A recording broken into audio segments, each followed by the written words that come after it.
हे गुरुदेव और मेरे मंत्रीगण, अब मैं वृद्ध हो चला हूँ। ये उचित समय है कि राम युवराज बने। राम धर्म के साक्षात स्वरूप हैं। उन्हें युवराज बनाना ही उचित है। आपकी आज्ञा शिरोधार्य है गुरुदेव। अयोध्या वासियों, मैंने निर्णय लिया है कि राम का राज्याभिषेक किया जाएगा। महाराज का ये निर्णय धर्म के अनुकूल है। महाराज, इस समाचार से पूरी प्रजा अत्यंत प्रसन्न होगी। राम का शासन सूर्य के प्रकाश के समान होगा। इस खबर से सभी लोग बहुत खुश हैं और राम का राज सूरज की रोशनी जैसा होगा। मंत्रियों, राज्याभिषेक कल ही होना चाहिए। भरत के लौटने से पहले यह शुभ कार्य संपन्न हो जाना चाहिए। जो आज्ञा महाराज, हम तैयारी करते हैं। मेरे पुत्र, कल सुबह तुम्हारा राज्याभिषेक है। सदा धैर्य रखना और कभी अहंकार को अपने मन में मत आने देना। हे पिताजी, मैं आपका दास हूँ। आपकी आज्ञा ही मेरा धर्म है। मुझे आपके आशीर्वाद मंत्रा चाहिए। का प्रवेश होता है राजमहल में, जो कैकेयी की दासी है और स्वभाव से कुटिल और ईर्ष्यालु है। राजमहल के उत्सव को देखकर विचलित हो जाती है। वह कैकेयी के पास जाती है, जो विश्राम कर रही हैं। मूर्ख कैकेयी, तुम सो क्यों रही हो? क्या तुम्हें नहीं पता कि कितनी बड़ी विपत्ति आ रही है? तुम इतनी चिंतित क्यों हो? ये उत्सव का दिन है। ये तुम्हारे पुत्र का अधिकार छीनने का षड्यंत्र है, क्योंकि कल रामा का राज्याभिषेक है। अब तुम्हारा पुत्र भराता किसी काम का नहीं। मेरे लिए राम और भराता में कोई अंतर नहीं है। राम मुझसे कौशल्या से भी ज्यादा आदर करते हैं। राम का राज्याभिषेक कैकेयी के लिए महाविनाश है। राम राजा बनेंगे और कौशल्या महारानी बनेगी। सही कह रही हो मंथरा। राजा बनने के बाद सब बदल जाएगा। कौशल्या की दासी बनना और भरत को राम के द्वार पर खड़ा होना पड़ेगा। महाराज दशरथ ने तुम्हें युद्ध में 2 वरदान दिए थे। अब समय आ गया है उन्हें मांगने का। हाँ। अगर राम राजा बने तो भारत को कुछ नहीं मिलेगा। क्या तुम्हें याद नहीं वो 2 वरदान जो महाराज ने तुम्हें दिए थे? सोचते हुए, हाँ मुझे याद है।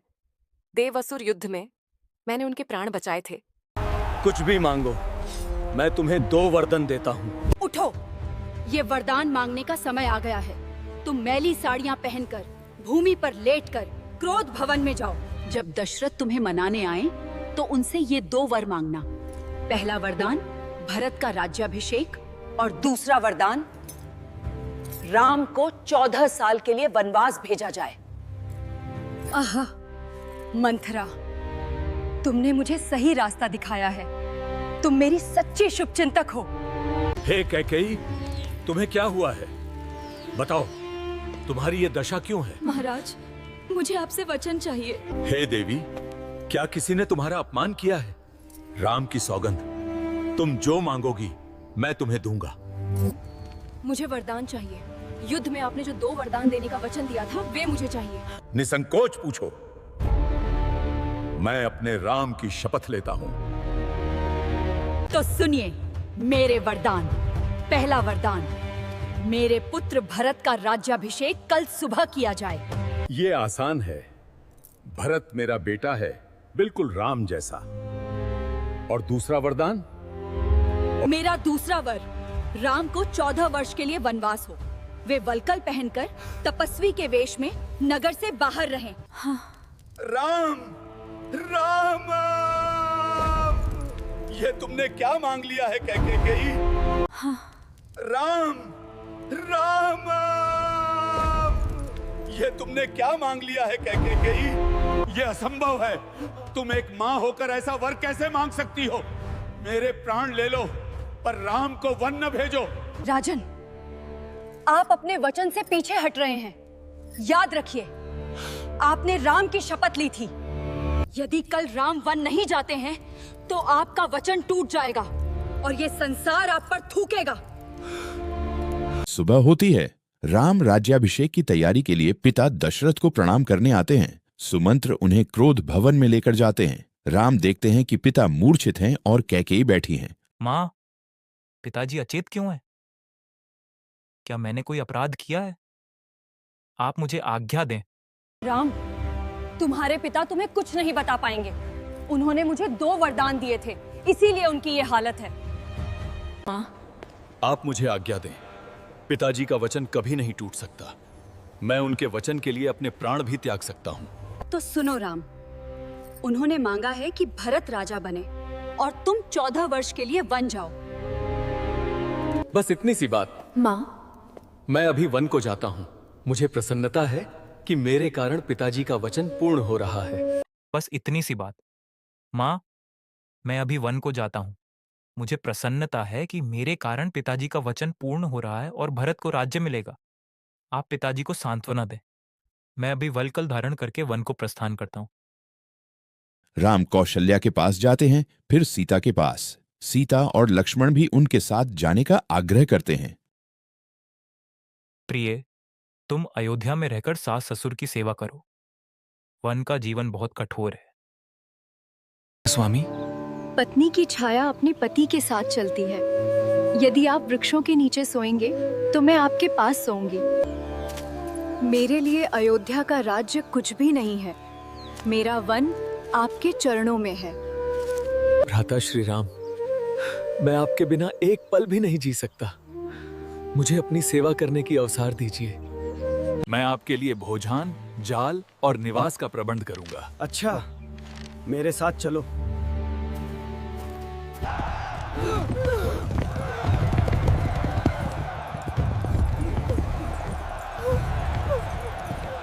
महाराज दशरथ राम के वियोग में घुल रहे थे। पूरी अयोध्या में मातम छाया हुआ था।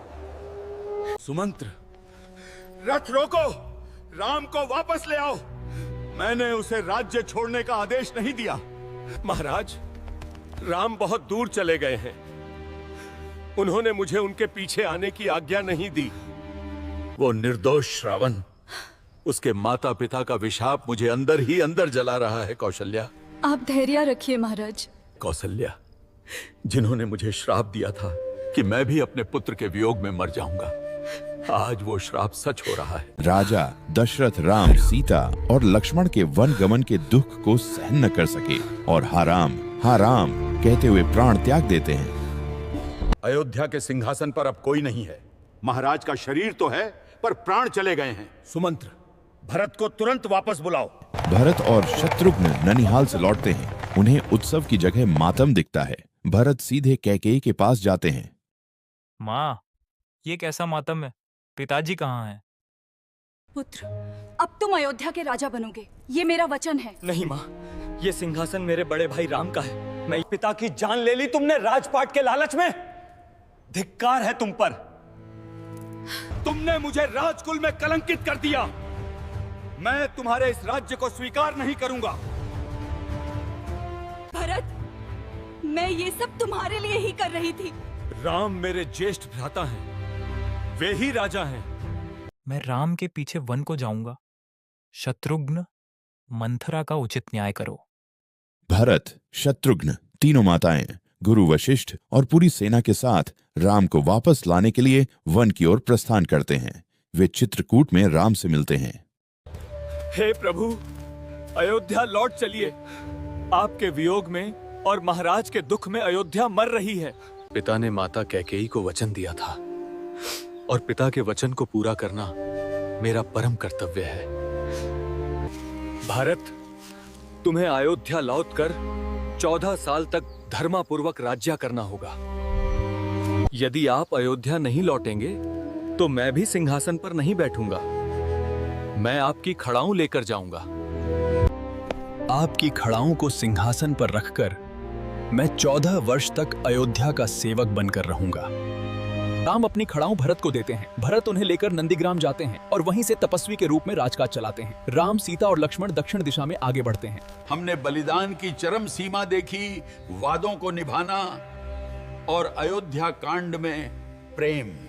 अगला खंड अरण्य कांड होगा, जिसमें राम, सीता और लक्ष्मण घने जंगलों में प्रवेश करेंगे, राक्षसों का वध करेंगे और यहीं से रावण द्वारा सीता हरण की घटना होगी।